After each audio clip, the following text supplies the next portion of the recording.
বিষয়বস্তু দাওয়াত প্রদানের পথে আল্লাহ সুবহানাহু তাআলার পক্ষ থেকে পরীক্ষা সমূহ। আমরা যারা দাওয়াতি কাজ করি এবং সঠিক পথের দাওয়াত দেই, তারা কি ধরনের পরীক্ষা এবং বাধার মুখোমুখি হতে পারি তার একটি নমুনা এবং একটি উদাহরণ আজকের জুমার খুতবায় তুলে ধরার চেষ্টা করব ইনশাআল্লাহ। যে আল্লাহ সুবহানাহু তাআলার পথে দাওয়াত দেওয়া কত কঠিন কাজ, ঠিক আপনারাও এমন এক পরিবেশে দাওয়াতি কাজ করতেছেন যেখানে অনেক চ্যালেঞ্জের মুখোমুখি। তো আপনাদের জন্য এই বিষয়গুলো জেনে থাকা দরকার যে আল্লাহ সুবহানাহু তাআলা কিভাবে পরীক্ষা নেন। আল্লাহ সুবহানাহু তাআলা বলেন, আম হাসিবতুম আন তাদখুলুল জান্নাহ, হে ঈমানদারগণ, তোমরা কি মনে করে নিয়েছো যে তোমরা এত সহজেই জান্নাতে প্রবেশ করবে? ওয়ালাম্মা ইয়াতিকুম মাসালুল লাযীনা খালাউ মিন ক্বাবলিকুম, অথচ তোমাদের উপর সেই বাধা বিপত্তি, সেই জুলম অত্যাচার এখনো আসেনি, যেই বাধা বিপত্তি, যেই জুলম অত্যাচার তোমাদের পূর্ববর্তীদের উপর এসেছিল। মাসাতহুমুল বাসা ওয়াদ দাররা, এবং তাদেরকে বিপদ আপদ এমনভাবে ঘিরে ধরেছিল যে তাদের পা কেঁপে যাচ্ছিল, তারা অবিচল থাকতে পারছিল না। এমনকি তারা বলতে বাধ্য হয়েছিল, মাতা নাসরুল্লাহ, আল্লাহর সাহায্য কখন আসবে? তারা এবং নবীরা বলতে বাধ্য হয়েছিল, আল্লাহর সাহায্য কখন আসবে? তো অতীতের উম্মতগণ আল্লাহ সুবহানাহু তাআলার উপর ঈমান আনয়নের কারণে অথবা আল্লাহ সুবহানাহু তাআলার পথে ঈমান আনার দাওয়াত দিতে গিয়ে কি ভয়ঙ্কর পরিবেশের মুখোমুখি হয়েছিলেন তার কোনো প্রকার ঘটনা উল্লেখ ছাড়াই স্বাভাবিকভাবে আল্লাহ এই আয়াতে তুলে ধরলেন। আর উদাহরণ হিসেবে একটি ঘটনা আল্লাহ সুবহানাহু তাআলা সূরা বুরুজে উল্লেখ করেছেন, والسماء ذات البروج واليوم الموعود وشاهد ومشهود قتل أصحاب الأخدود। স্তর বিশিষ্ট আসমানের শপথ, ওয়াল ইয়াউমিল মাউউদ, ওয়াদাকৃত দিনের শপথ তথা কিয়ামতের দিনের শপথ। ওয়া শাহিদুন ওয়া মাশহুদ, দর্শক ও দর্শিতের শপথ। কুতিলা আসহাবুল উখদুদ, গর্তওয়ালাদেরকে হত্যা করা হয়েছে। কি দিয়ে? আগুনে নিক্ষেপ করে হত্যা করা হয়েছে। তো গর্তওয়ালা কারা? গর্তের অধিবাসী কারা? যাদের কথা আল্লাহ এত শপথ উল্লেখ করে বলছেন যে তাদেরকে আগুনে নিক্ষেপ করে হত্যা করা হয়েছে। সেই গর্তের অধিবাসীদের ঘটনা রাসূলুল্লাহ সাল্লাল্লাহু আলাইহি ওয়াসাল্লাম হাদিসে উল্লেখ করেছেন, যা সহিহ মুসলিম সহ অন্যান্য হাদিস গ্রন্থে এভাবে বর্ণিত হয়েছে। এই ঘটনাটি আমাদের জন্য শিক্ষণীয়। কানা মালিকুন ফিমান ক্বাবলাকুম, তোমাদের পূর্বে শত বছর, হাজার বছর পূর্বে একজন বাদশাহ বসবাস করত। ওয়া কানা লাহু সাহিরুন, এবং তার একজন বিশেষ যোগ্যতা সম্পন্ন জাদুকর ছিল, জ্যোতির্বিদ ছিল, যে বাদশাকে অতীত বর্তমান ভবিষ্যতের জ্ঞান দিয়ে, জাদু বিদ্যা দিয়ে সহযোগিতা করত। ফালাম্মা কাবিরা ক্বালা লিল মালিক ইন্নী ক্বাদ কাবিরতু ফাবআস ইলাইয়া গুলামান ওয়া আল্লিমহু সিহর।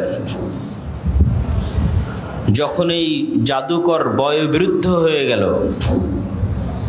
জীবন শেষ হওয়ার পথে, তখন সে বাদশাকে উল্লেখ করে বলছে, আমি তো বয়োবৃদ্ধ হয়ে গেছি, কবে মরি কবে বাঁচি তার ঠিক নাই।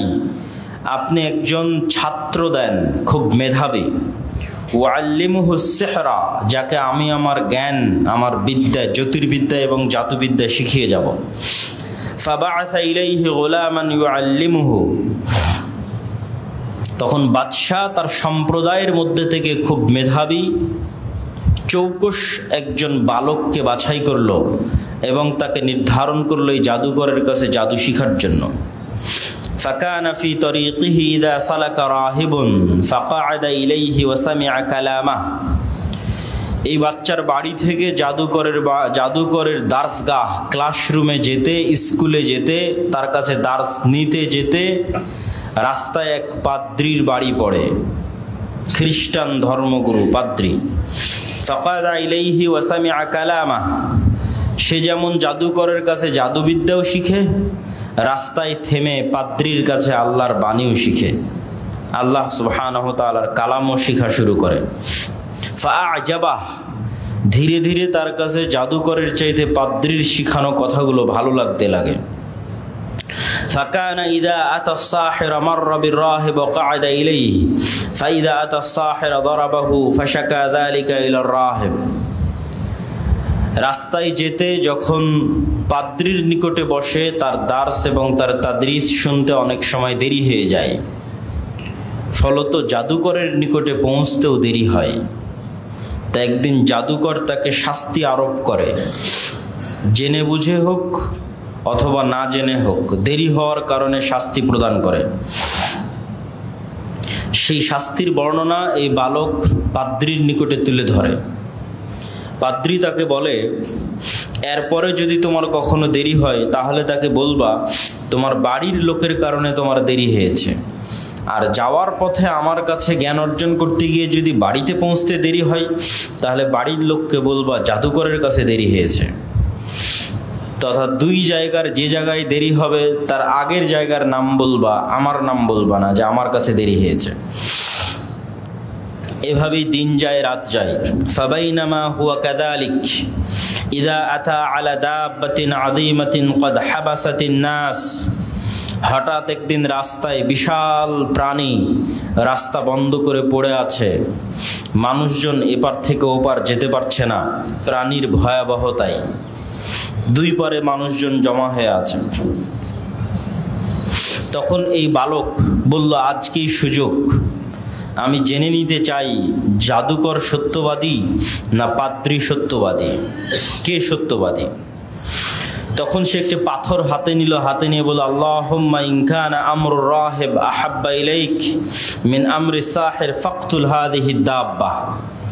হে আল্লাহ, যদি পাদ্রীর কথা সত্য হয়ে থাকে, জাদুকরের কথা মিথ্যা হয়ে থাকে, তাহলে এই পাথর দিয়ে আপনি এই প্রাণীটিকে হত্যা করুন।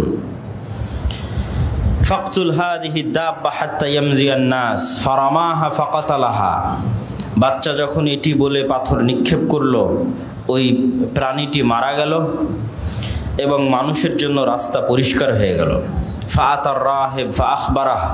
সে খুশিতে পাদ্রীর নিকটে এসে পুরো ঘটনা বর্ণনা করলো। পাদ্রী ঘটনা শুনে বলছে, আই বুনাইয়া আনতাল ইয়ৌম আফদাল মিন্নি। হে বালক, তুমি আজকে আমার চেয়ে উত্তম হয়ে গেছো। কদ বালাগা মিন আমরিকা মা আরা ওয়া ইন্নাকা সাতুবতালা। তুমি এমন এক পর্যায়ে পৌঁছে গেছো যে আল্লাহ তোমাকে পরীক্ষা করবেন। ফাইন ইবতুলিতা ফালা তাদুল্লু আলাইয়া। যদি আল্লাহ তোমাকে পরীক্ষা করে তাহলে আমার নাম বলিও না। এই যে এটি হলো আমাদের মূল আলোচ্য বিষয়। পাদ্রী তাকে বলছে যে তুমি এমন এক পর্যায়ে পৌঁছে গেছো যে আল্লাহ সুবহানাহু ওয়া তাআলা তোমাকে পরীক্ষা করবে।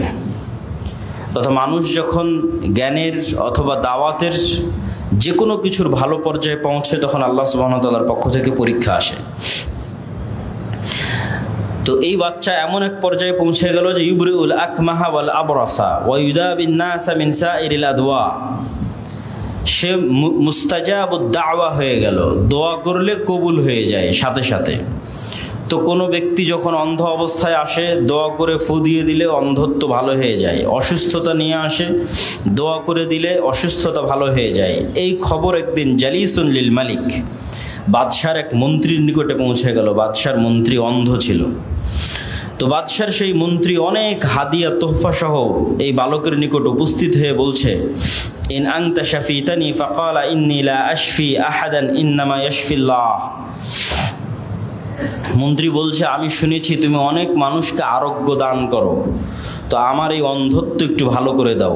বালক উত্তরে বলছে, লা আশফি আহাদা, আমি কাউকে আরোগ্য দান করি না। ইন্নামা ইয়াশফিল্লাহ, বরং আল্লাহ আরোগ্য দান করে। ফাইন আনতা আমানতা বিল্লাহি দাআউতুল্লাহ, যদি তুমি আল্লাহর উপর ঈমান আনয়ন করো আমি তোমার জন্য আল্লাহর কাছে দোয়া করতে পারি। ফাশাফাক আল্লাহ, আল্লাহর উপর ঈমান আনয়ন করলে এবং আমি দোয়া যদি করি, আল্লাহ যদি দোয়া কবুল করে, আল্লাহ তোমাকে ভালো করেও দিতে পারে। ফাআমানা বিল্লাহ ফাশাফাহুল্লাহ, ওই মন্ত্রী তখন আল্লাহর উপর ঈমান আনয়ন করলো, বালক আল্লাহর কাছে দোয়া করলো, ওই মন্ত্রী অসুস্থতা থেকে সুস্থ হয়ে গেল, অন্ধত্ব ভালো হয়ে গেল। ফাআতাল মালিক ফাজালাসা ইলাইহি কামা কানা ইয়াজলিস, পরের দিন যখন মন্ত্রী সভায় গেছে, বাদশাহ তাকে দেখে আশ্চর্য, বলছে, মান রাদ্দা আলাইকা বাসারাক, কি ব্যাপার, তুমি চক্ষু কিভাবে ফিরে পেলে? তখন মন্ত্রী বলছে, রব্বি, আমার প্রতিপালক আমাকে চক্ষু ফিরিয়ে দিয়েছেন। ক্বালা ওয়ালাকা রব্বুন গায়রি, বাদশাহ বলছে, তোমার কি আমার ব্যতীত অন্য কোনো প্রতিপালক আছে? তখন মন্ত্রী বলছে, রব্বি ও রব্বুকাল্লাহ, আমার এবং আপনার সবার প্রতিপালক আল্লাহ। ফাআখাযাহু ফালাম ইয়াযাল ইউআযযিবহু, বাদশাহ তখন তাকে গ্রেফতার করলো এবং তাকে শাস্তি প্রদান শুরু করলো। হাত্তা দাল্লা আলাল গোলাম, যতক্ষণ না এই মন্ত্রী ওই গোলামের নাম না বলল এবং সে ওই গোলামের নাম বলে দিল যে আমি তার কাছ থেকে দীক্ষা গ্রহণ করেছি। فقال له الملك أي بني قد بلغ من سحرك ما تبرئ الأكمه والأبرص وتفعل. فقال إني لا أشفي أحدا إنما يشفي الله. فأخذه فلم يزل يعذبه حتى دل على الراهب. তারপরে এভাবে শাস্তি দিতে দিতে ওই পাদ্রী পর্যন্ত পৌঁছে গেল বাদশাহ। ফাজিআ বির রাহিব, তারপরে সেই রাহিবকে ডেকে আনা হলো। ফাকিল লাহু ইরজি আন দীনিক, সেই পাদ্রীকে ডেকে আনা হলো। বাদশাহ বলল, তুমি সকল নষ্টের মূল, তদন্তে এটি প্রমাণিত হয়েছে। ইরজি আন দীনিক, তোমার দিন থেকে ফিরে আসো। তখন পাদ্রী বলল, ফাআবা, সে দিন থেকে ফিরে আসতে অস্বীকার করলো। ফাদাআ বিল মিনশার ফাওয়াদা আল মিশারা ফি মাফরাকি রাসিহি ফাশাক্কাহু, তখন বাদশাহ একটি করাত নিয়ে একজন কাঠুরেকে ডেকে পাঠালো এবং করাত এই পাদ্রীর মাথার উপর বসানো হলো এবং চিড়ে পা পর্যন্ত ফেড়ে দেওয়া হলো। ফাশাক্কাহু হাত্তা ওয়াকা শিক্কাহু সুম্মা জিআ বিজালিসিল মালিক ফাকিল লাহু ইরজি আন দীনিক, তারপর মন্ত্রীকে বলা হলো তুমিও তোমার দিন থেকে ফিরে আসো। ফাআবা, সেও তার দিন থেকে ফিরে আসতে অস্বীকার করলো। ফাওয়াদা আল মিশারা ফি মিফরাকি রাসিহি, তাকেও একইভাবে করাত দিয়ে চিড়ে ফেলা হলো। ওয়াকা শিক্কাহু সুম্মা জিআ বিল গোলাম ফাকিল লাহু ইরজি আন দীনিক, যখন গোলামের কাছে আসলো যে তুমি তোমার দিন থেকে ফিরে আসো, গোলামও দিন থেকে ফিরে আসতে অস্বীকার করলো। তখন বাদশাহ গোলামের জন্য এক অভিনব শাস্তির ব্যবস্থা করলেন। বলেন, ইযহাবু বিহি ইলা জাবাল কাযা ওয়া কাযা ফাসআদু বিহিল জাবাল ফাইযা বালাগতুম যারওয়াতাহ ফাইন রাজা আন দীনিহি ওয়া ইল্লা ফাতরাহু। বাদশাহ তার মন্ত্রী, সভাসদ বা কর্মচারী যারা আছে তাদেরকে বললো, এই বালককে নিয়ে তোমরা এই দেশের সর্বোচ্চ পাহাড়ে চলে যাও, সর্বোচ্চ পাহাড়ের চূড়ায় গিয়ে তাকে বলো সে তার দিন থেকে ফিরে আসে কিনা। যদি সে তার দিন থেকে ফিরে না আসে তাহলে পাহাড়ের সর্বোচ্চ চূড়া থেকে তাকে নিক্ষেপ করে দাও। ফাতরাহু ফাযাহাবু বিহি ফাসাইদু বিহিল জাবাল, তারা তাকে নিয়ে সেই পাহাড়ের সর্বোচ্চ চূড়ায় পৌঁছে গেল। বালক আল্লাহ সুবহানাহু ওয়া তাআলার নিকটে দোয়া করে বলল, আল্লাহুম্মা কফিনিহিম বিমা শি'ত, হে আল্লাহ, আপনি তাদের পক্ষ থেকে আমার জন্য যথেষ্ট হয়ে যান যেভাবে আপনি চান। ফারাজাফা বিহিমুল জাবাল ফাসাকাতু, পাহাড় কেঁপে উঠল এবং বাদশার যারা সঙ্গী সাথী সেখানে গেছিল তারা সবাই পাহাড় থেকে পড়ে গেল। ওয়াজা ইয়ামশি ইলাল মালিক, বালক একাই মুক্ত অবস্থায় বাদশার নিকটে ফিরে আসলো। বাদশাহ আশ্চর্য হয়ে জিজ্ঞেস করলো, মা ফাআলা আসহাবুক, তোমার সাথে যাদেরকে পাঠিয়েছিলাম তারা কই? ক্বালা কাফানিহিমুল্লাহ ফাদাফাআহ, তাদের জন্য আল্লাহ যথেষ্ট হয়ে গেছে। বালক উত্তরে বলল, কাফানিহিম, তাদের জন্য আল্লাহ আমার পক্ষ থেকে যথেষ্ট হয়ে গেছে। বাদশাহ নতুন এক দল সাথে দিল এবং বলল, ইযহাবু বিহি ফাহমিলুহু, তোমরা একেবার নদীতে নিয়ে যাও এবং নদীর মধ্যে ফাতাওয়াসসাতু বিহিল বাহর, নদীর একদম মধ্যে, সমুদ্রের একদম মধ্যে নিয়ে যাও, নিয়ে গিয়ে বলো ফাইন রাজা আন দীনিহি, সে তার দিন থেকে ফিরে আসে কিনা। যদি দিন থেকে ফিরে না আসে ফাকযিফুহু, তাহলে তাকে তোমরা নদীতে নিক্ষেপ করো, সমুদ্রে নিক্ষেপ করো। তখন বাদশার সঙ্গী সাথী তাকে নিয়ে নদীর মধ্যে সমুদ্রের মধ্যে চলে গেল। বালক আল্লাহর কাছে দোয়া করল, আল্লাহুম্মা কফিনিহিম বিমা শি'ত, হে আল্লাহ আপনি তাদের পক্ষ থেকে আমার জন্য যথেষ্ট হয়ে যান। ফানকাফাত বিহিমুস সাফিনাহ ফাগরিকু, সমুদ্রে ঢেউ উঠতে লাগলো, নৌকা উলট পালট খেতে লাগলো, অন্যরা সবাই পড়ে গেল। ফাগরিকু, পড়ে ডুবে গেল। ওয়াজা ইয়ামশি ইলাল মালিক, আর এই বালক নিরাপদ অবস্থায় সুস্থ অবস্থায় একাই বাদশার কাছে ফিরে আসলো। বাদশাহ বলল, মা ফাআলা আসহাবুক, তোমার সঙ্গী সাথী কই? ক্বালা কাফানিহিমুল্লাহ, আমার পক্ষ থেকে তাদের জন্য আল্লাহ যথেষ্ট হয়ে গেছেন।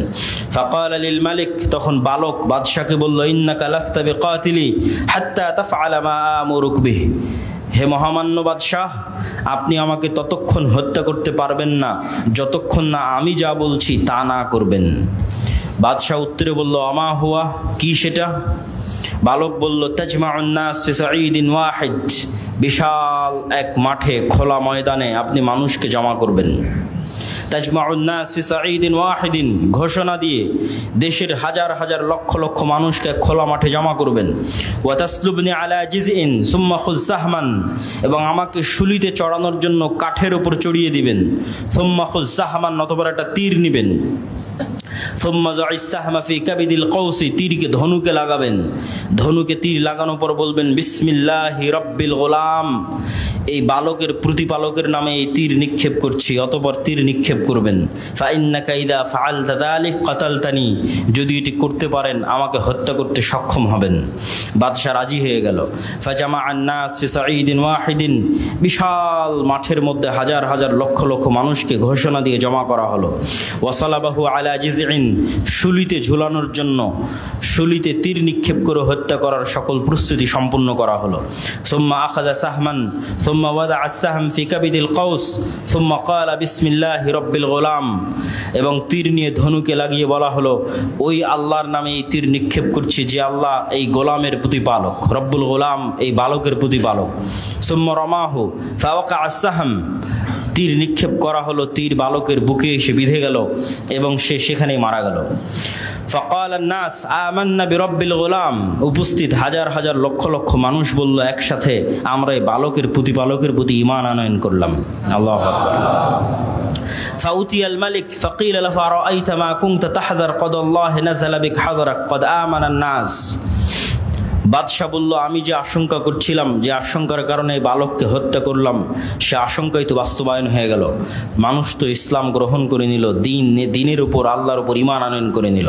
ফাআমারা বিফিল উখদুদ ফি আফওয়াহিস সাকিক, তখন এক বিশাল উপত্যকার মধ্যে বিশাল এক গর্ত খনন করার আদেশ দিল বাদশাহ, এবং সেখানে আগুন লাগানোর জন্য কাঠ জমা করার জন্য আদেশ দিল। কাঠ জমা করে সেখানে আগুন লাগিয়ে দেওয়া হলো।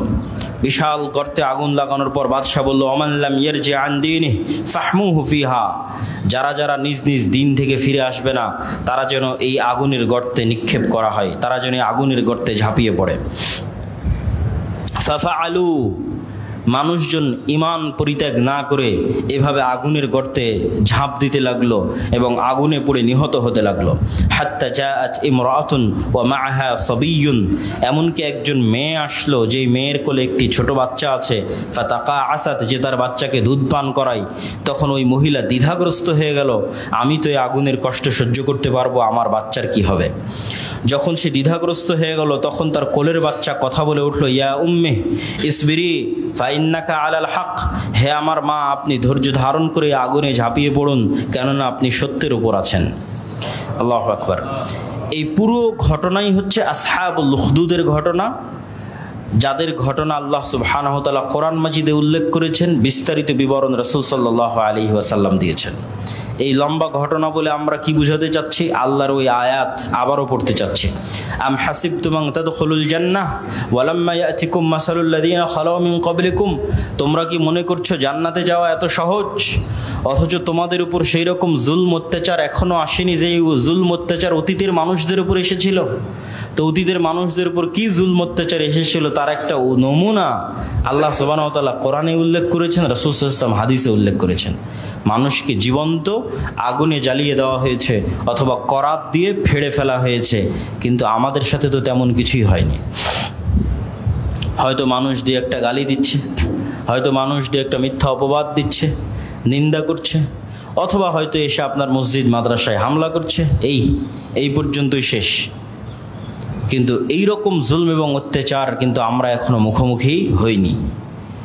এইরকম জুলম এবং অত্যাচারের তুলনা করলে বর্তমান ফিলিস্তিনের গাজার মুসলমানদের তুলনা করা যেতে পারে, যে তারা এই জুলম অত্যাচারের কাছাকাছি, অথবা এই জুলম অত্যাচারের মতো, অথবা এই জুলম অত্যাচারের চেয়ে বেশি। যেটি বলি না কেন, তারা সেই পরীক্ষার মধ্যে দিয়ে অতিক্রম করতেছে। সম্মানিত উপস্থিতি, যখন মানুষ বিপদগ্রস্ত হবে, এইরকম জুলম এবং অত্যাচারের মুখোমুখি হবে, তখন তার আশ্রয়স্থল কোথায়? অনেক সময় দেখবেন বিপদগ্রস্ত হলে আমরা মানুষের কাছে আগে দৌড়াই। বিপদগ্রস্ত হলে আমরা মনে করি যে অমুকের কাছে গেলে, যেমন আগে যখন 16 বছর এক ফ্যাসিজম ক্ষমতায় ছিল, তখন কোনো বিপদগ্রস্ত পড়লে ওই দলের রাজনীতিবিদদের কাছে গিয়ে আশ্রয় নাও, তাদের কাছে এখন ক্ষমতা আছে। অথবা এখন আবার যারা এসেছে, ভবিষ্যতে আবার যারা আসবে, এরকম বিভিন্ন রাজনৈতিক দলের কাছে, বিভিন্ন ব্যক্তির কাছে কিন্তু আমরা আশ্রয় গ্রহণ করার প্রবণতা আমাদের আছে। এবং আমরা মনে করি যদি কোনো না কোনো এরকম কারো আশ্রয় আমরা না থাকি, তাহলে হয়তো আমরা বিপদ থেকে বাঁচতে পারবো না, হয়তো আমরা বিপদগ্রস্ত হয়ে ধ্বংস হয়ে যাব। তো এই যে আল্লাহ সুবহানাহু ওয়া তাআলা ব্যতীত অন্য আর কোনো কিছুর কাছে আশ্রয় খোঁজার প্রবণতা, সেটি ব্যক্তি হোক, সেটি ক্ষমতা হোক, দল হোক, সংগঠন হোক, যেটিই হোক, আর কোনো কিছুর কাছে আশ্রয় খোঁজা বা সেটির প্রতি ভরসা করা, যে ভরসা করলে আমি বেঁচে যাব, সেটি কিন্তু যারা অতীতে আমাদের চলে গেছে, জুলম সহ্য করেছে, তাদের আদর্শের বিপরীত। তাদের আদর্শ হচ্ছে বিশ্বাসগতভাবে আগে আল্লাহর উপরই ভরসা রাখতে হবে। দুনিয়াবি ওসিলা হিসেবে মানুষ যে কোনো ওসিলা অবলম্বন করতে পারে, কিন্তু বিশ্বাসগত মজবুতি আগে থাকতে হবে, যে আমি একাই থাকি, হকের উপর থাকি, আমার সাথে কেউ না থাকুক, আমি হকের উপর থাকি, তো আমার জন্য কে যথেষ্ট? আল্লাহ সুবহানাহু ওয়া তাআলা যথেষ্ট।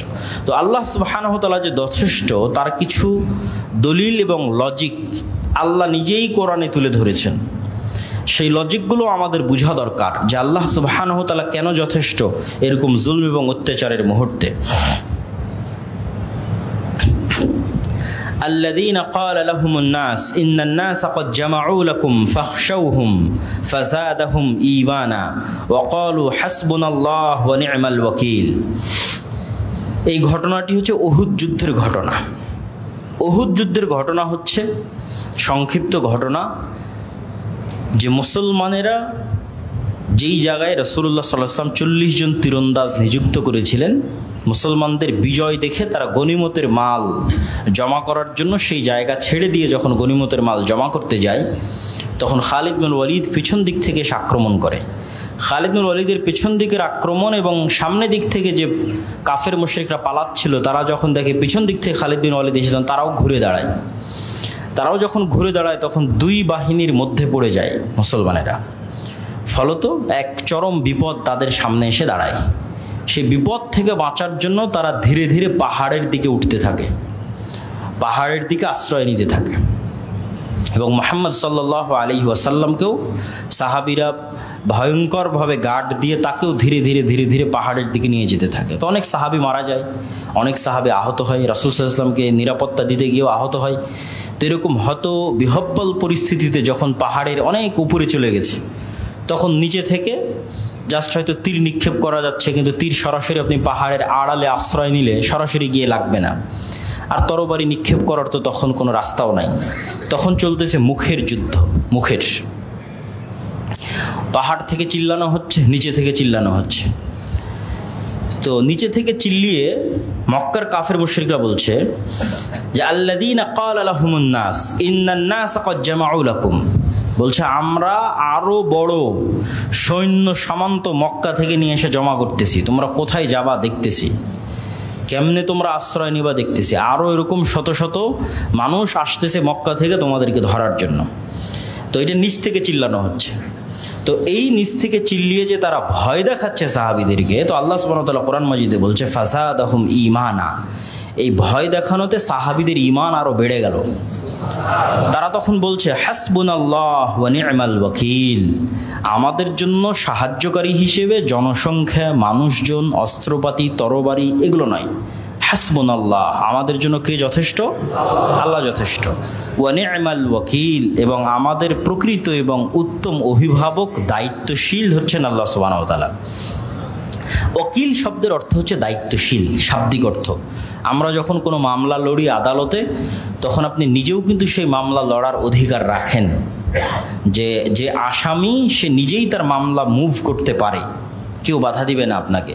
কিন্তু যেহেতু আইন কানুনের ফাঁক ফোকর আমরা জানি না, এই জন্য আমরা আমার মামলা লড়ার দায়িত্ব একজন উকিলকে দিই, যে ভাই তুমি আমার স্থলাভিষিক্ত, তুমি আমার মামলাটা আমার হয়ে আদালতে লড়াই করবা। তাহলে আমার জেল জুলুম, আমার মুক্তির পুরো দায় দায়িত্বটা আমি নিশ্চিন্তভাবে কার উপর দিয়ে দিচ্ছি? উকিলের উপর দিয়ে দিচ্ছি। তো এই দায়িত্ব প্রদানটাকেই বলা হয় ভরসা। তো আল্লাহ সুবহানাহু ওয়া তাআলা কোরআন মাজিদে একদম এভাবেই তার জন্য তিনি শব্দ প্রয়োগ করেছেন, এইভাবেই যে তোমরা আল্লাহ সুবহানাহু ওয়া তাআলাকে দায়িত্বশীল হিসেবে গ্রহণ করো।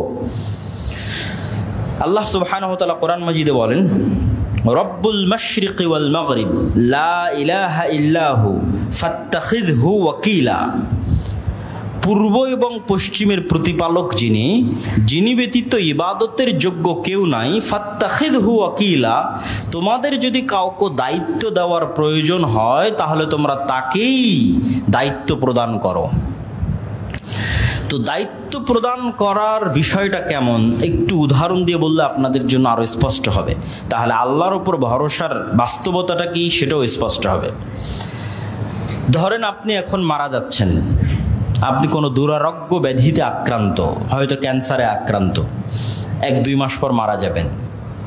তখন আপনি আপনার ভাইকে বলতেছেন, ভাই আমার তো ছোট ছোট ছেলে মেয়ে আছে, তো তোমাকে আমি আমার ছেলে মেয়ের দায়িত্ব দিয়ে গেলাম, তুমি একটু দেখে শুনে রাখিও। এ হলো দায়িত্ব দেওয়া, মানে আপনার অনুপস্থিতিতে আপনার ছেলে মেয়েকে দেখাশোনার দায়িত্ব আপনি তার উপর দিচ্ছেন। মানুষ বলে যে মানুষের কথোপকথনে বলে যে উপরে আল্লাহ আর নিচে তোমার হিল্লাই দিয়ে দিলাম, মানে তোমার দায়িত্বে দিয়ে দিলাম। তখন আপনি যে আপনার ভাইয়ের দায়িত্বে দিয়ে দিচ্ছেন, এই যে দায়িত্ব, আল্লাহ সুবহানাহু ওয়া তাআলা বলতেছে এই দায়িত্বটা তোমরা আমার উপর দাও। এই জিনিসটা অনুভব করতে হবে যে দায়িত্বটা মানে কি। ঠিক এভাবেই আল্লাহ বলতেছে যে এই দায়িত্বটা তোমরা আগে আমার উপর দাও। ধরেন আপনি বাড়ি থেকে বের হয়ে যাচ্ছেন, বাড়ি ঘর তালা মেরে দিয়ে বের হয়ে যাচ্ছেন, তো আপনি আগে এই বাড়ি দেখাশোনার দায়িত্ব দারোয়ানের উপর দিবেন, না বাড়িতে কোনো আত্মীয় স্বজনের উপর দিবেন, না এটার দায়িত্ব আগে কার উপর দিবেন? আল্লাহর উপর দিবেন। আল্লাহ এইটা বলতেছে যে তোমরা আগে আমার উপর দায়িত্ব দাও, আমাকে দায়িত্বশীল হিসেবে গ্রহণ করো। তোমাদের যে কোনো কাজের দায়িত্বশীল হিসেবে তোমরা কাকে গ্রহণ করতে পারো? আল্লাহকে গ্রহণ করতে পারো। ফাত্তাখিযহু ওয়াকিলা, তার উপর দায়িত্ব দাও।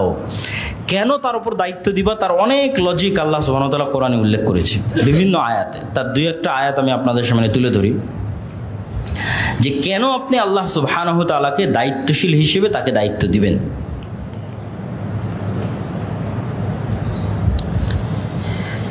ওয়ালিল্লাহি মা ফিস সামাওয়াতি ওয়া মা ফিল আরজ ওয়া কাফা বিল্লাহি ওয়াকিলা। আল্লাহকে দায়িত্ব দেওয়ার 1 নম্বর কারণ, আপনি আজকে যখন মাহমুদপুরে আছেন, তখন মাহমুদপুরের স্থানীয় কোনো নেতা আপনাকে হেল্প করতে পারে। আমরা যখন ব্রাহ্মণবাড়িয়ায় গেছি, তখন ব্রাহ্মণবাড়িয়ার হেফাজতের নেতা হয়তো আমাদেরকে হেল্প করতে পারে, তার কাছে আমরা সাহায্য নেওয়ার জন্য গেছি, কিন্তু সে আপনাকে এখানে হেল্প করতে পারবে না। অথবা বাংলাদেশের বাইরে বের হয়ে যান, যে বাংলাদেশের প্রধানমন্ত্রীও আপনাকে আমেরিকাতে কোনো হেল্প করতে পারবে না। বাংলাদেশের প্রধান উপদেষ্টার আমেরিকায় যা দাম, সে অনুযায়ী আপনাকে আমেরিকার মাটিতে কোনো বিপদে বাংলাদেশের প্রধানমন্ত্রীও কোনো হেল্প করতে পারবে না। তাহলে প্রত্যেক যার কাছে আমি সাহায্য নিতে যাচ্ছি, তার সাহায্য করার লিমিট আছে। যে আমি একজন এমপির কাছে সাহায্য নিতে যাচ্ছি, একজন মন্ত্রীর কাছে সাহায্য নিতে যাচ্ছি, ওর লিমিট কি? ওর এরিয়া, ওর এলাকা, এর বাইরে ওর সহযোগিতা করা সম্ভব নয়। তো আল্লাহ সুবহানাহু ওয়া তাআলা বলছেন কেন আল্লাহকে দায়িত্ব দিতে, বলছেন ওয়ালিল্লাহি মা ফিস সামাওয়াতি ওয়া মা ফিল আরজ। আর এক আয়াতে বলছেন রব্বুল মাশরিকি ওয়াল মাগরিব, আল্লাহ হচ্ছে পূর্বের প্রতিপালক, পশ্চিমের প্রতিপালক, উত্তরের প্রতিপালক, দক্ষিণের প্রতিপালক। মা ফিস সামাওয়াতি ওয়া মা ফিল আরজ, আসমান এবং জমিন এবং তার মধ্যে যা কিছু আছে সকল কিছুর উপর একচ্ছত্র মালিকানা কার? আল্লাহর। তাহলে তুমি বাংলাদেশে থাকো, আমেরিকায় থাকো, ব্রাহ্মণবাড়িয়ায় থাকো, মাহমুদপুরে থাকো আর কেরানীগঞ্জে থাকো, তোমাকে প্রথমে সহযোগিতা করতে পারবে কে? আল্লাহ। কমন, সব জায়গায় কমন একমাত্র সহযোগিতা করতে পারবে আল্লাহ সুবহানাহু ওয়া তাআলা। 2 নাম্বার যে উদাহরণটা দিয়ে শুরু করেছিলাম, যে আপনি আপনার ভাইকে দায়িত্ব দিয়ে যাচ্ছেন যে আমি মারা যাচ্ছি, তুমি আমার ছেলেকে দেখে শুনে রাখো। তো আল্লাহ সুবহানাহু ওয়া তাআলা বলছেন যে তিনি হচ্ছেন হাইয়ুন কাইয়ুম, তিনি হচ্ছেন চিরঞ্জীব, চিরস্থায়ী। এটা দ্বারা আল্লাহ কি বুঝাচ্ছেন? এটা যারা আল্লাহ সুবহানাহু ওয়া তাআলা বুঝাচ্ছেন যে আপনি দুনিয়াতে যেই ব্যক্তিকে দায়িত্ব দিয়ে যাচ্ছেন সে যে আপনার আগেই মারা যাবে না অথবা আপনার ছেলে মেয়ের আগে মারা যাবে না, এর কোনো গ্যারেন্টি আছে? এর কোনো গ্যারেন্টি নাই। তাহলে আপনি যাকেই দায়িত্ব দেন না কেন সেই দায়িত্বশীল আপনার আগেই দুনিয়া থেকে বিদায় নিয়ে নিতে পারে, অথবা আপনার ছেলের দায়িত্ব দিয়ে গেলেন, আপনার ছেলের বিদায় নেওয়ার আগে দায়িত্বশীল দুনিয়া থেকে বিদায় নিয়ে নিতে পারে। তাহলে চিরঞ্জীব, চিরস্থায়ী হিসেবে আপনার ছেলের দায়িত্ব কাকে দেওয়া যৌক্তিক? আল্লাহকে দেওয়া যৌক্তিক। তাহলে কে বাঁচলো কে মরলো সেটা দেখে লাভ নাই। করোনা ভাইরাসে এসে পুরো বংশ বিলীন হয়ে গেল, কিন্তু আপনি দায়িত্ব দিয়ে রেখেছেন কার ওপর? আল্লাহ সুবহানাহু ওয়া তাআলার ওপর। দেখা যাচ্ছে ফিলিস্তিনের গাজায় একজন মানুষ যদি বলে আমার ছেলের দায়িত্ব আমি তোমাকে দিয়ে গেলাম, তো 1 সেকেন্ড পর বোমা এসে সেই মারা গেল, তো দায়িত্ব নিয়ে কি হলো? তো সে যদি বলে না হে আল্লাহ আমার ছেলের দেখাশোনার দায়িত্ব তোমার উপর দিয়ে গেলাম, তাহলে কেননা তিনি হচ্ছেন হাইয়ুন কাইয়ুম। আর 1 নাম্বার কি? সব জায়গায় সহযোগিতা করতে পারবে। তাহলে 1 নাম্বার লজিক গেল পৃথিবীর সকল জায়গায় তিনি সহযোগিতা করার ক্ষমতা রাখেন। 2 নাম্বার লজিক গেল তিনি চিরঞ্জীব, চিরস্থায়ী, কখনো মৃত্যুবরণ করেন না। এবার 3 নাম্বার, আল্লাহ সুবহানাহু ওয়া তাআলাকে যখনই আমরা চাই না কেন তখনই আমরা আল্লাহ সুবহানাহু ওয়া তাআলাকে সাথে যোগাযোগ করতে পারি, সম্পর্ক স্থাপন করতে পারি। এটা একটা বড় বিষয়, যে আপনার যত বড় ব্যক্তি পরিচিত থাক, জুলাইয়ের আন্দোলনের সময় 1 সপ্তাহ ব্যাপী ইন্টারনেট বন্ধ ছিল। অনেক সময় অনেক জঙ্গলে চলে যাবেন, গ্রাম অঞ্চলে চলে যাবেন, নেটওয়ার্ক নাই। পৃথিবীতে কোনো একটা বড় কিছু ঘটে গেল, কোনো মোবাইলে নেটওয়ার্ক নাই। তাহলে আপনি যে ওর সাথে যোগাযোগ করে সহযোগিতা চাইবেন, সে যোগাযোগেরই তো ব্যবস্থা নাই। সমুদ্রের মধ্যে আছেন, মরুভূমির মধ্যে আছেন, জঙ্গলের মধ্যে আছেন, সহযোগিতা যে নেবেন মানুষের কাছে। দেখা যাচ্ছে সমুদ্রের মধ্যে একটা জাহাজ ডুবতেছে, তো সেই জাহাজের ব্যক্তি এখন সহযোগিতা চাচ্ছে পার্শ্ববর্তী আর এক জাহাজের কাছে, যোগাযোগই হয় না, তো কি সাহায্য চাইবে? তাহলে এই প্রত্যেকটা যার উপর মানুষ ভরসা করতেছে এগুলো একটাও স্বয়ং সম্পূর্ণ নয়। ওই ব্যক্তিটা যদি মনে করতো এখন ইনস্ট্যান্ট যার সাথে যে কোনো সময় যোগাযোগ করা সম্ভব, যার সাথে সম্পর্ক স্থাপন করা সম্ভব, তিনি কে? আল্লাহ। তাহলে তখন সে আল্লাহর উপর দায়িত্ব দিত এবং আল্লাহর উপর ভরসা স্থাপন করতো যে আল্লাহ এই বিপদ থেকে আপনি আমাদের উদ্ধার করেন। তারপরে তখন আল্লাহ ব্যবস্থা তৈরি করে দিবে, কাকে কার মাধ্যম দিয়ে আপনার সহযোগিতা করাবে তার ব্যবস্থা তৈরি করে দিবে। তো এই তিনটা বড় বড় লজিক, যে লজিকগুলো আল্লাহ সুবহানাহু ওয়া তাআলা নিজে কোরআন মাজিদে তুলে ধরেছেন এবং বারবার আল্লাহ বলতে থেকেছেন যে ওয়াকাফা বিল্লাহি ওয়াকিলা, দায়িত্বশীল হিসেবে আল্লাহ সুবহানাহু ওয়া তাআলা যথেষ্ট। ওয়াকাফা বিরাব্বিকা ওয়াকিলা, দায়িত্বশীল হিসেবে আপনার প্রতিপালক যথেষ্ট। আল্লাহু খালিকু কুল্লি শাইইন ওয়া হুয়া আলা কুল্লি শাইইন ওয়াকিল, আল্লাহ সুবহানাহু ওয়া তাআলা সকল কিছুর দায়িত্বশীল হিসেবে যথেষ্ট। এবং আরো অসংখ্য আয়াতে আল্লাহ সুবহানাহু ওয়া তাআলা তার উপর ভরসা করার আদেশ দিয়েছেন। ওয়া আলাল্লাহি ফালিয়াতাওয়াক্কালিল মুমিনুন, মুমিনেরা আল্লাহর উপরই ভরসা করে। ফাকুল হাসবিয়াল্লাহ লা ইলাহা ইল্লাহু আলাইহি তাওয়াক্কালতু ওয়া হুয়া রাব্বুল আরশিল আযীম, আমার জন্য আল্লাহই যথেষ্ট, আমি আল্লাহর উপরই ভরসা স্থাপন করি, তিনি আরশে আযীমের মালিক। ইন্নী তাওয়াক্কালতু আলাল্লাহ রাব্বি ওয়া রাব্বুকুম, আমি আমার এবং তোমাদের প্রতিপালক আল্লাহর উপর ভরসা করি। তাওয়াক্কালতু আলাইহি ফালাতাওয়াক্কালিল মুতাওয়াক্কিলুন, আল্লাহ সুবহানাহু ওয়া তাআলার উপরই মুমিনগণ ভরসা স্থাপন করে থাকেন। এরকম অসংখ্য আয়াতে আল্লাহ সুবহানাহু ওয়া তাআলা তার নিজের উপর তারপর ভরসা করার আদেশ এবং আহ্বান দিয়েছেন। সম্মানিত উপস্থিতি, তাহলে আমাদের এই আলোচনার দ্বিতীয় অংশ থেকে আমরা যেটি বুঝাতে চাইলাম, আমাদের আলোচনার প্রথম অংশ ছিল দাওয়াতি কাজ করলে বাধা, বিপত্তি, জুলম, অত্যাচার, নিন্দা, অপবাদ আসবেই। তো আমাদের উপর অতীতের উম্মতের মতো এখনো আসেনি, সুতরাং মানসিকভাবে প্রস্তুত থাকতে হবে আসার জন্য, ওই পরীক্ষায় উত্তীর্ণ হওয়ার জন্য। 2 নম্বর, পরীক্ষায় উত্তীর্ণ হওয়ার 1 নম্বর শর্তই হচ্ছে বিপদ আপদে মানুষের উপর ভরসা করবেন না আল্লাহর উপর ভরসা করবেন? বিপদ আপদে 1 নম্বর ভরসা হবে আল্লাহ সুবহানাহু ওয়া তাআলার উপর। ওসিলা হিসেবে মানুষ চেষ্টা করবে তার সাধ্য অনুযায়ী, সেটা ভিন্ন, কিন্তু কোনো ব্যক্তির উপর, কোনো রাজনৈতিক নেতার উপর, কোনো দলের উপর, কোনো কিছুর উপর ভরসা হবে সেটি নয়, আল্লাহর উপর ভরসা হবে। 3 নম্বর পরীক্ষা হচ্ছে যখন আপনি দাওয়াতি কাজ করবেন, এই দাওয়াতি কাজের বরকতকে অব্যাহত রাখার জন্য আপনাকে এতটুকু মনে রাখতে হবে যে বহিরাগত জুলম দিয়ে কোনোদিন সত্যকে ধামাচাপা দেওয়া যায়নি, বহিরাগত জুলম দিয়ে কখনো মুসলমানদের ক্ষতি করা যায়নি, কোনোদিন না, অতীতেও কোনোদিন হয়নি, আজও হবে না, ভবিষ্যতেও হবে না। মুসলমানদের সব সময় ক্ষতি হয়েছে তাদের অভ্যন্তরীণ কোন্দল আর দ্বন্দ্বের কারণে। মুসলমানদের সব সময় ক্ষতি হয়েছে তাদের নিজের মারামারির কারণে, নিজের কামড়াকামড়ির কারণে।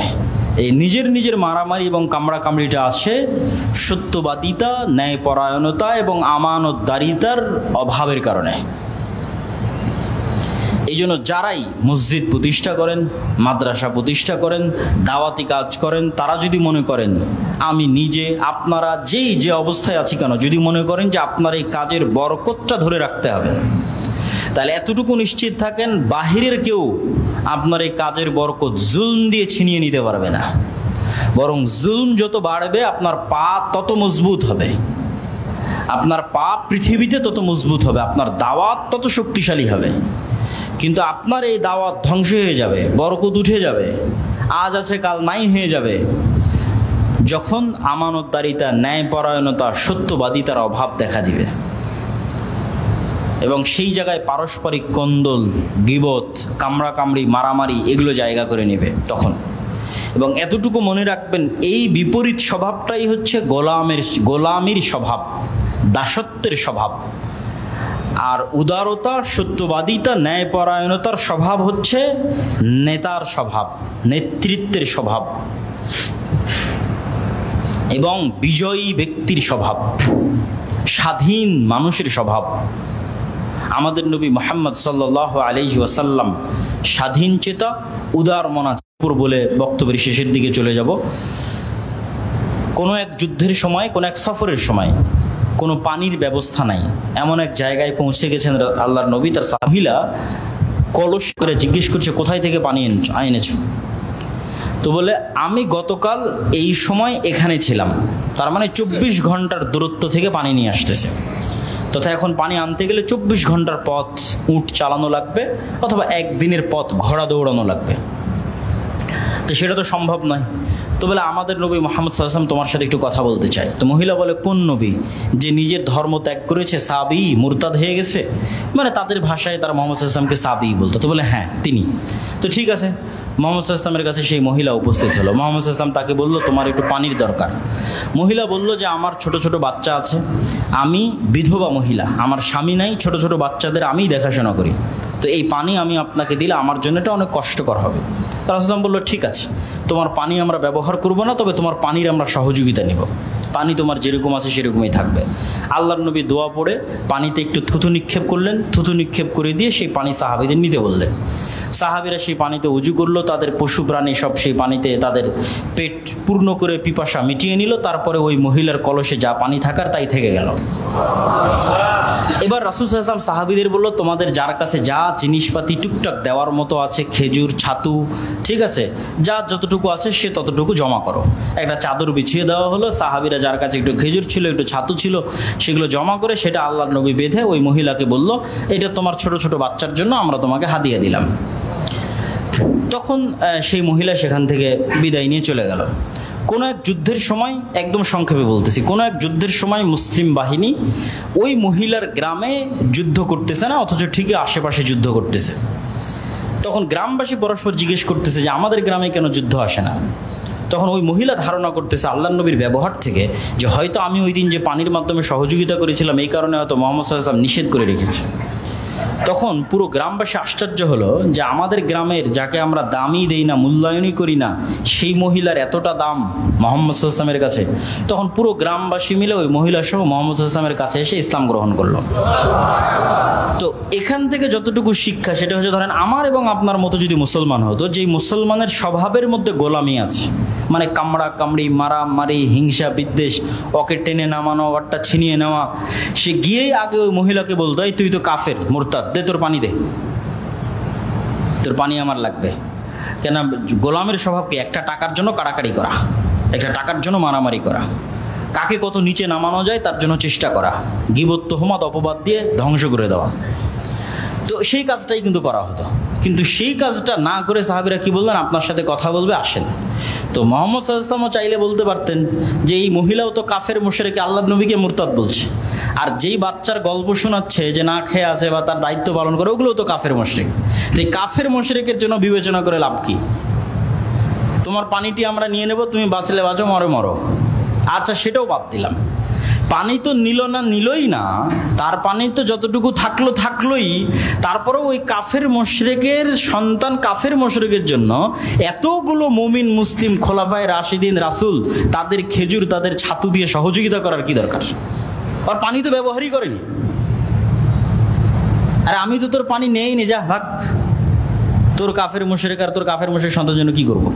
তাহলে এটা আল্লাহর নবীর ব্যবহার একজন কাফের মুশরিকের সাথে এবং তার পরিবারের সাথে। এবার আপনি তুলনা করেন একজন মুসলমানের ব্যবহার আর একজন মুসলমানের সাথে, কোন অবস্থায় আছে এবং কোন লেভেলে আছে। এটাই হচ্ছে আমাদের ধ্বংসের আলামত। এবং আমি এটাকে আমার বহু বক্তব্যে বলেছি, এটাকে বলা হয় গোলামির চিহ্ন, গোলামির আলামত। আমাদেরকে আত্মমর্যাদা সম্পন্ন, স্বাধীন, উদার মনের নেতৃত্বের গুণাবলী সম্পন্ন হতে হবে। এই জন্য আল্লামা ইকবাল বলেছিলেন ইউরোপ সফরের পর, সাবাক ফিরসে পর সাদাকাত কা, আদালত কা, শুজাআত কা লিয়া জায়েগা তুঝসে কাম, দুনিয়া কি ইমামত কা। যে মুসলমানেরা তোমাদের মধ্যে সব আছে, সালাত, সিয়াম, হজ, জাকাত, ইসলামের যেগুলো বেসিক রিচুয়ালস, ইসলামের যেগুলো আনুষ্ঠানিকতা, সেগুলো সবই তোমাদের মধ্যে আছে। মুখে দাড়ি বলো, মাথায় টুপি বলো, সব আছে। কিন্তু নাই কি? তোমাদের মধ্যে ন্যায়পরায়ণতা, সত্যবাদিতা এবং আমানতদারিতার অভাব আছে, যেটা তোমাদের নবীর ছিল, তোমরা সেটা হারিয়ে ফেলেছো। ধরেন, উদাহরণ হিসেবে ধরেন এই জামালপুরেরই কত মানুষ আপনারা এখানে মসজিদে এসেছেন, সালাত আদায় করছেন, সিয়াম পালন করছেন, হজ করছেন, ওমরা করছেন, কিন্তু দেখেন আপনার বোনকে তার বাপের সম্পত্তিতে আপনি ন্যায়ের ভিত্তিতে সম্পত্তি বুঝিয়ে দেননি। দেখা যায় যমুনার চরে যেটা পানিতে ডুবে আছে ওটা বোনকে দিয়েছেন, যেটা ভালো প্লেসে আছে সেটা আপনি নিজে নিয়েছেন। তাহলে আপনার মধ্যে ইসলামের সব আছে, আসল জিনিসটাই তো নাই, যেটা আল্লাহর নবীর ছিল। ন্যায়পরায়ণতা নাই, সত্যবাদিতা নাই, আমানতদারিতা নাই। আপনারাই যখন দেখবেন যে গ্রামে বিয়ে হচ্ছে, এলাকায় বিয়ে হচ্ছে, যৌতুকের ভিত্তিতে বিবাহ হচ্ছে। যৌতুকের ভিত্তিতে বিবাহ অন্যায়, মানুষের উপর জুলম, মানুষের উপর অত্যাচার। তাহলে এরকম আপনি বাছাই করে খুঁজে খুঁজে দেখেন, কি মসজিদ, কি মাদ্রাসা, কি আপনার আলেম ওলামা, কি সমাজের দায়িত্বশীল এসপি, মন্ত্রী, ওসি, ডিসি, এসপি, মন্ত্রী সব দেখবেন প্রধান অতিথি, বিশেষ অতিথি ইসলামী জালসার। গত 16 বছরও ছিল, তাহাজ্জুদ গুজারও ছিল, হাজি ছিল, ওমরাকারীও ছিল, কিন্তু ছিল না কি? তার নিজের দায়িত্বে সৎ এবং ন্যায়পরায়ণ ছিল না। এই কারণেই তো দেশ ধ্বংস হয়ে গেছে। এই জন্য মুসলমানদের এই নেতৃত্বের এই গুণগুলো অর্জন করতে হবে, তাহলে তারাও স্বাধীন হবে এবং পুরো পৃথিবীকে নেতৃত্ব দিতে পারবে ইনশাআল্লাহ। আজকে দেখেন যে এই যে এত বৃহৎ আন্দোলনের পর বাংলাদেশের একটা সুন্দর পরিবেশ, এই সুন্দর পরিবেশের মধ্যে দেখবেন পাল্লা দিয়ে বাংলাদেশের রাজনৈতিক দলগুলো পার্শ্ববর্তী দেশের কাছে মাথা বিক্রি করে দিচ্ছে। পাল্লা দিয়ে কেন? এটাই হচ্ছে গোলামীর স্বভাব। এইভাবেই যখন স্পেন ধ্বংস হওয়ার সময় ছিল, ওই সময়ের ইতিহাস পড়ে দেখবেন যে কিভাবে স্পেনের মুসলমান আমির ওমারারা আর মুসলমান আলেম ওলামাদের গ্রুপেরা পার্শ্ববর্তী ইউরোপিয়ান খ্রিস্টানদের কাছে বিক্রি হয়ে যেত, কিভাবে একজন আরেকজনের বিরোধিতা করার জন্য। মানে এইটা পার্শ্ববর্তী দেশের কাছে গোলাম হতে যাচ্ছে কেন? আরেকজনকে সরিয়ে নিজে ক্ষমতায় যেতে যাচ্ছে। তাহলে যে যত বড় গোলাম হবে তে তাড়াতাড়ি ক্ষমতায় যাবে, ক্ষমতার নেশায় গোলামি বরণ করে নিচ্ছে। তো এইটা হচ্ছে আমাদের রাষ্ট্রের টপ লেভেল থেকে নিয়ে একদম নিম্ন লেভেল পর্যন্ত সেম অবস্থা। তো আজকের আমার এই আলোচনার সারমর্ম এতটুকুই যে দাওয়াতি কাজ করলে, আল্লাহর পথে দাওয়াত দিলে বিপদ আপদ আসবেই। অতীতের উম্মতের মতো আমাদের উপর আসেনি। আসলে 1 নম্বর ভরসা হবে আল্লাহ সুবহানাহু তাআলার উপর। কোনো মানুষের উপর নয়, কোনো ব্যক্তির উপর নয়, কোনো কিছুর উপর নয়, কোনো রাজনৈতিক দলের উপর নয়, কোনো কিছুর উপর নয়। সহযোগিতা নিব, কিন্তু ভরসা থাকবে আল্লাহর উপর, যাতে আদর্শে কম্প্রোমাইজ না করতে হয়। যখনই কোনো ব্যক্তি দলের উপর ভরসা করবেন, দেখবেন আপনি আদর্শে কম্প্রোমাইজ করেছেন বাঁচার জন্য। আর যখন ভরসা আল্লাহর উপর, সহযোগিতা করলে করবে, না করলে এইভাবে মারা যাব। যেভাবে আপনাদের সামনে ঘটনা তুলে ধরলাম বালক এবং অত্র অঞ্চলের মানুষের। 3 নম্বর কি, আপনার দাওয়াতি কাজ কোনো কারণেই বাধাগ্রস্ত হবে না যদি আপনি সত্যবাদী, আমানতদার, ন্যায়পরায়ণ অবস্থায় উদার মন নিয়ে সকলের কল্যাণকামী হয়ে দাওয়াতি কাজ করেন। তাহলে রাসূল সাল্লাল্লাহু আলাইহি ওয়াসাল্লামের ব্যবহার যেমন একটা উদাহরণ দিলাম, ওই রকমের পর্যায়ে যদি থাকতে পারেন, তাহলে ওই যে মানুষ দলে দলে দিনে প্রবেশ করবে, দলে দলে মানুষ ইসলাম গ্রহণ করবে। এখন দলে দলে করে না কেন? চারিত্রিকভাবে মুসলমানদের ওই চরিত্রটা নাই। আর বক্তব্যের শেষে আমাদের দীর্ঘ দাওয়াতি সফরের মধ্যে আমরা আজকে আপনাদের এখানে এসেছি।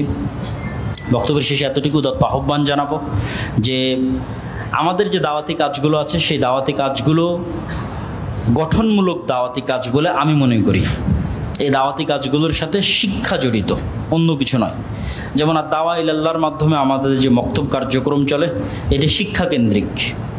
সেটা যে মক্তবই হোক, যে মসজিদই হোক, কি হানাফি কি আহলে হাদিস, মুসলমানের সন্তানকে কোরআন শিখাতে হবে, দিন শিখাতে হবে, এটা হলো কাজ। কয়জন মুসলমানের সন্তানকে? 100% মুসলমানের সন্তানকে। আমরা যেটা আমাদের মোটো ঘোষণা বা স্লোগান, সেটা হচ্ছে 100% মুসলমানের সন্তানকে দিন শিখাতে হবে। তার জন্য মাদ্রাসা দিয়ে হবে না, মসজিদে মক্তব শক্তিশালী করতে হবে।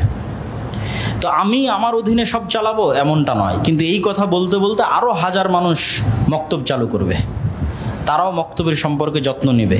তখন এভাবেই 100% মুসলমান দিন শিখবে, কোরআন শিখবে। তবে আলহামদুলিল্লাহ আমরা প্রায় 300-র অধিক মসজিদ সফর করেছি মক্তব কেন্দ্রিক। তারপরে মক্তবের সিলেবাস তৈরি করেছি, 500-র অধিক মক্তবের শিক্ষককে ট্রেনিং দিয়েছি, যাদের যাতায়াত খরচ আমরাই বহন করি।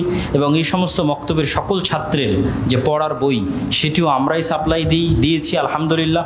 এবং রমজান মাসে তাদেরকে ন্যূনতম হাদিয়া যতটুকু আমাদের পক্ষে দেওয়া সম্ভব হয়েছে, আল্লাহ ব্যবস্থা করে দিয়েছে আমাদের দিনী ভাইদের মাধ্যমে, সেটা আমরা পৌঁছে দিয়েছি। এখনও আমাদের মক্তবের ট্রেনিং কার্যক্রম জামিয়া সালাফিয়া রাঙ্গিপাড়া পাওয়া রাজশাহীতে চলমান।